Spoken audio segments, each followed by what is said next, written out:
Welcome to the Darkstream. Vox Day. voxday.blogspot.com. Welcome to the reprehensibles, to the unauthorized, to the dread ilk, to the VFM, and to the bears. So tonight was the grand finale of A Game of Thrones.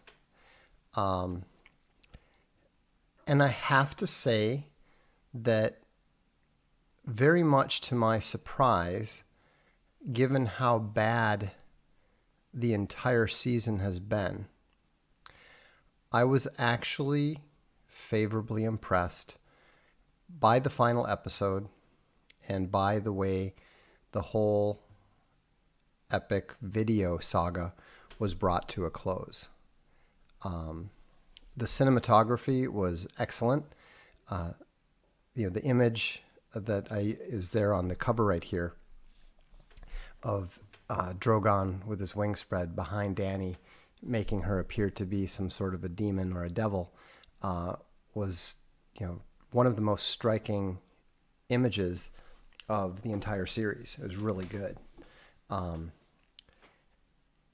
That's not to say that the episode was perfect, and we'll get into that. But I have to say that, excuse me, considering that, I'm a pretty serious critic of both the books and of the recent series, you have to give credit where it's due. And they did a much better job of bringing the whole thing to a reasonably satisfying end, considering the short number of episodes and the difficulty that they were dealing with in terms of getting ahead of the books, not being able to rely on the various details from the books and so forth, especially in light of how bad this final season has been. I really didn't expect them to, be able to pull anything together at all. But the secret, I think, is that part of the flaws of the season has been the result of them changing the storytelling, the TV writers changing the storytelling. There's a really good essay that I read today. I want to say it was on The Atlantic, but it wasn't. That was another piece I was reading. But anyhow, a woman talks about how the storytelling of A Game of Thrones is actually very similar to the storytelling of A Throne of Bones, in that they are both driven by the environment. In both A Game of Thrones and A Throne of Bones, any individual character doesn't really matter that much. It's all about the story. It's all about the situation. It's all about the way that the characters interact with it. It's not about the kind of storytelling that Hollywood almost entirely engages in, which is the psychological. The example of a psychological story, for example, is Star Wars. In Star Wars, you have this huge, epic battle where entire planets are involved, and yet the entire story revolves around how Luke feels. And the entire story revolves around a very small cast of characters, the way they interact and the way they feel.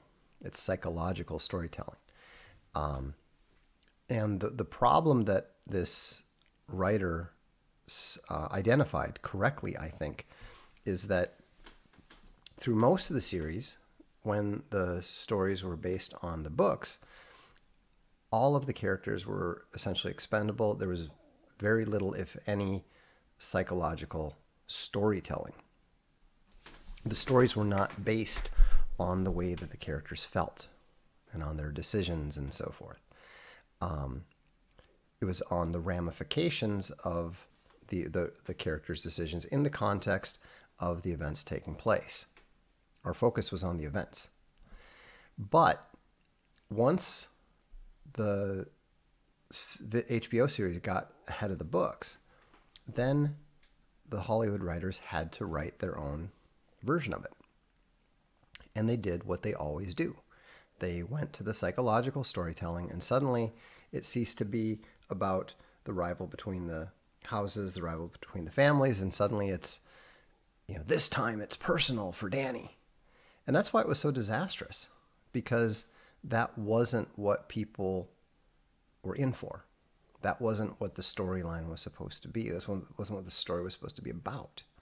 But because psychological storytelling is directly relevant to the way that the stories end, to seeing each of the characters off, that is where psychological storytelling is at its strength. And so it was much more satisfying to see the way that the stories were wrapped up for each character than it was when the outcome of the story was in doubt. And so, it was very satisfying to see Tyrion's response. And by the way, obviously we're gonna discuss spoilers here. So if you don't want to, pay attention to spoilers, turn it off. But it was extremely satisfying to have Tyrion realize that Varys was right, and to spurn his queen in front of everyone. He knew what the punishment was going to be, and he was willing to accept it, probably because he felt so guilty about what had happened to his city and to the people of that city. For all of his many faults, Tyrion obviously did care about the people of King's Landing. He had fought to defend them. And so that was very satisfying. The denouement of Jon's relationship with Dany was also really well done. And I also liked when Tyrion was having the conversation with Jon in the cell, asking him, demanding of him, telling him that his duty lay in betraying his queen. That was all really good. The only off note to that point was when he brought up the whole life after death thing. That really struck a bit of a jarring note. You felt like that was the atheist George R.R. Martin peering through the script, as it were. Even if he didn't write it, that's how it just tended to strike you that way. But it wasn't bad. It was just what I would consider to be a slightly false step. The whole scene with Jon and Dany was great. And then it all began to fall apart. Because, first of all, we can accept the idea that Drogon was linked to Daenerys in some way, that he detected her death somehow. And it was actually, it was a great scene when when Jon's walking up to the building containing the throne room, and suddenly this huge mound of rubble turns out to be the dragon. That was really well done. And it was kind of funny because, as you know, I'm a dog person, and we have a lot of dogs. And so it was just kind of funny how, they portrayed the dragons essentially as giant flying dogs. Even down to the just hanging out sleeping because there's nothing else to do. But where the filmmakers' desire for spectacle got the better of them was when, they set it up to make you think that he's going to take out his anger on Jon. Now, obviously, everybody knows that he's a Targaryen. So there's the question of, is the fire even going to hurt him? Is Drogon going to accept Jon as his new master? But they went for cheap drama, and spectacle, which is the same thing that they've done for most of the season, and that's where the episode, I think, began to sort of go off the rails a little bit, because Drogon melts the Iron Throne. Why? Does he know about these things? Does he understand these things? There's literally nothing that, in the entire series leading up to this, there's literally nothing that indicates that the dragons are intelligent enough to understand this sort of thing. And so it was, to me, it was just ridiculous. He's upset that her desire for the throne has led to her death. I mean, is that what we're supposed to assume? I mean, the filmmakers don't think through these things because they think in visuals. They think in pictures. They don't think in terms of logic. They just wanted the dragon fire melting the throne, which then, of course, is a metaphor for what comes later with the royal council and all that sort of thing. But it was just stupid. We were, again, we're not talking about the relentless stupidity of Avengers Endgame, but it was still just ridiculous, silly, cheap visual drama. So that was disappointing. But I think it's eminently forgivable given the difficulty of the task that they were facing. And so, the rest of it, the way it all played out, and everybody's stories were finished off, I thought was pretty reasonable. I liked the way that the Unsullied were after Jon's head, but back down. I liked the way that they had the King's Council, although, Tyrion has always been the George Martin stand-in. And so the idea that he would take the lead when he was a prisoner and wasn't even supposed to be allowed to talk, that was a bit much. I think they could have just as easily allowed Sir Davos to come up with a lot of that sort of thing. He's certainly plenty intelligent himself. There was another, false note with Samwell Tarly recommending democracy. I mean, yes, they made a joke of it, but again, it was a cheap joke, and it was just not really. It was not. It wasn't fitting considering the general gravity of the scene. A much better example of lightening the mood was when the soldier, I'm not sure who it was, put himself forward as a possible king, and Sansa just says, "Dude, sit down." That was an appropriate form of humor. Making modernist cracks about democracy is just, again, a misstep, I think, by the filmmakers. But the biggest problem there, and one thing I didn't like, I liked the way it played out. I liked the way it was handled. But naming Bran king is insane.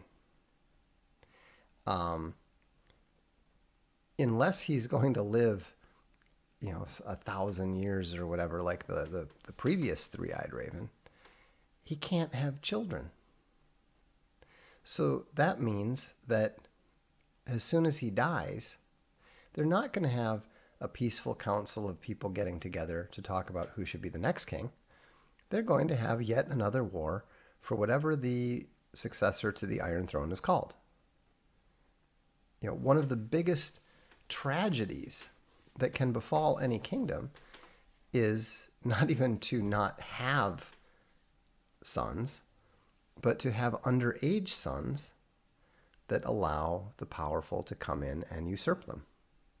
And so I thought that was a horrifically bad decision, even though I thought the way that the storyline played out with it was fine. You know, I liked the way that Bran played it. I liked the way that he drafted Tyrion against his will to be Hand yet again. I liked the fact that the North got its independence back. Sansa was obviously the correct choice. Turning Arya Stark into Reepicheep and sending her west was fitting, I think. Especially if they're looking to set up they're talking about 5 spin-off series. That would obviously be a candidate for one of them.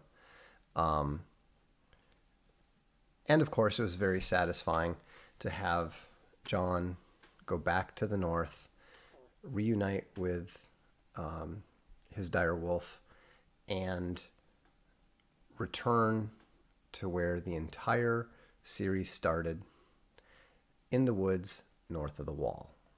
If you haven't read the books, or if you haven't seen the whole series from the beginning, you may have forgotten that that's exactly where the story started. And so, you know, it's a classic storytelling arc, bringing the whole thing around, ending where you began. That was good. But even there was just a stupid, unnecessary, sour note that the filmmakers couldn't help make just because they can't get over their stupid visual imagery. Keep in mind, the winter is just beginning. Remember, they have these long winters and then long summers. Now, unless those long winters are entirely unnatural and caused by the Winter King, which doesn't really make sense considering the origin stories and the way the White Walkers are not supposed to exist and so forth. Why is there apology and speaking in there? He's healthy. The obvious solution actually would have been to marry him off to, the obvious solution that the council would have come up with is marry him off to Sansa Stark, and then you have a strong union with support from the North, etc., etc.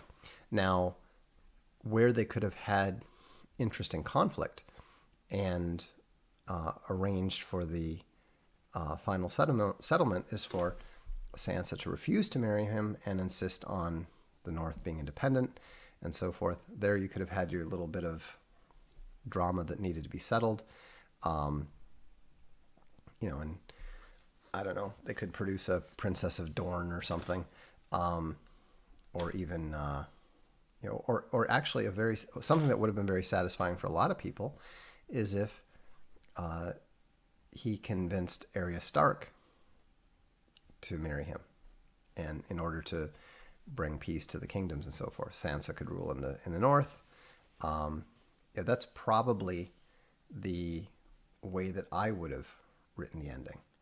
And you would have had plenty of drama, plenty of sacrifice, because that's really, as we know, that's not Arya's thing. He's already offered to marry her, and she turned him down once, and so it would have been satisfying to see that turned around and to see Arya turning away from her sterile career of running around murdering people. But of course, these stories are limited by the storytellers. A Game of Thrones has always suffered from the fact that a gamma like George R.R. Martin can't understand or recognize nobility. And he intensely dislikes alphas. That's why at the end, the king is a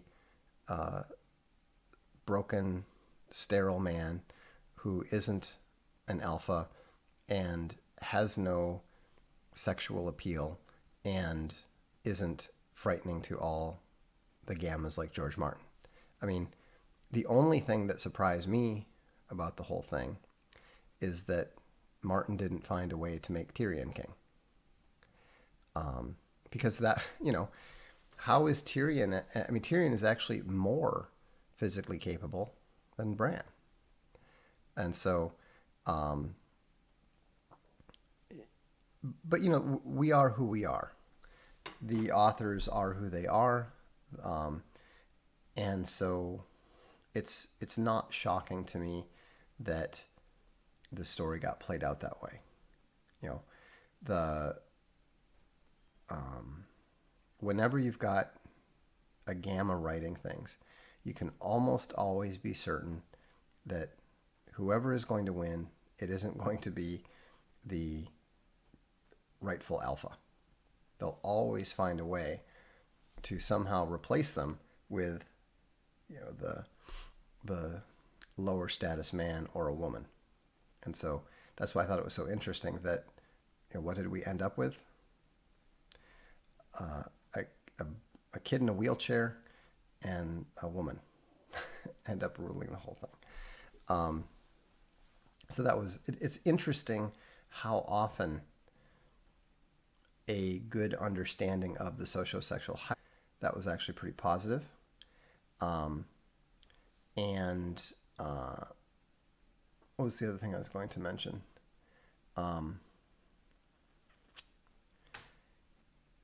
Just overall, I was pleased to see it come to a viable end, considering how unlikely that looked with 2 episodes left. The whole thing about Daenerys being mad, that was also just ridiculous because there was nothing insane about what she did. She had a vision, she had a dream, and she was ruthless about it. She'd learned to be ruthless about it. They could have done a better job of leading up to that, but of course they screwed so many other things up in the last 2 seasons that it would be unreasonable to expect them to have done any better with regards to preparing for that climactic decision, catastrophic decision when she burns King's Landing. But to get back to my point about the problem with visual imagery, where did all the Dothraki come from? The Dothraki got nearly wiped out at Winterfell, didn't they? And the Unsullied, if I recall correctly, there were something like 5,000 Unsullied to begin with. But it seemed like there were 3 times more of them at King's Landing than at Winterfell. So again, I think we saw the filmmakers focusing on visual spectacle rather than concerning themselves with continuity or even making sense. But it was a visual spectacle. This final episode was, pretty much as spectacular as any major motion picture, which is remarkable considering that it's a cable TV series. But it is inspiring. I mean, I was talking to a director just a couple days ago, and we were talking about how cool it would be to do an entire movie that is nothing but a single battle and the aftermath of the battle. We were talking about, of course, one of the battles from A Throne of Bones, specifically the one early in the book where the, I think, 17th Legion goes up against 3 united goblin tribes. There's a lot of drama there. There's interesting setup. You get this strategically and tactically correct battle, and then you also have some interesting drama within the Legion. And we were just talking about how that would be a really interesting project to tackle if we ever get the resources to do something like that. That's not, by the way, the big announcement that's coming later this week. But it does give you an idea of what kind of things we're looking into, because, you know, I believe that because of the huge success of A Game of Thrones, I believe that we're going to get the opportunity to make A Throne of Bones, to make Arts of Dark and Light into a similar series someday. There's just not very many epic fantasies out there. Most of the good ones and even the halfway decent ones have already been snapped up and have either been produced or in production. Eventually, it's going to happen just because it'll be the best one left. So that'll be interesting someday to tackle that. And that's part of why, you know, in addition to just enjoying watching this stuff, that's part of why I study it the way that I do, because if we do get the opportunity to do it someday, I want to avoid making the mistakes that they made, just like in the books I've attempted to avoid making the mistakes that George Martin made. You know, keeping the number of perspective characters down, keeping the number of extant storylines limited, and keeping them tight.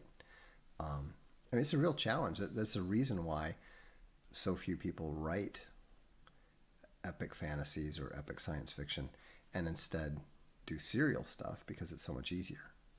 But anyhow, so that's my verdict. I would give the final episode, just because they actually managed to close it off reasonably well, I would actually give the final episode a 8 out of 10, which is much higher than I would give the rest of the season, which I think was pretty disastrous. But anyhow, it's certainly been an interesting ride, both reading the books and seeing how they translate into film. And I'll be interested to see what you think about it when you put comments on this, either on the blog or here on YouTube.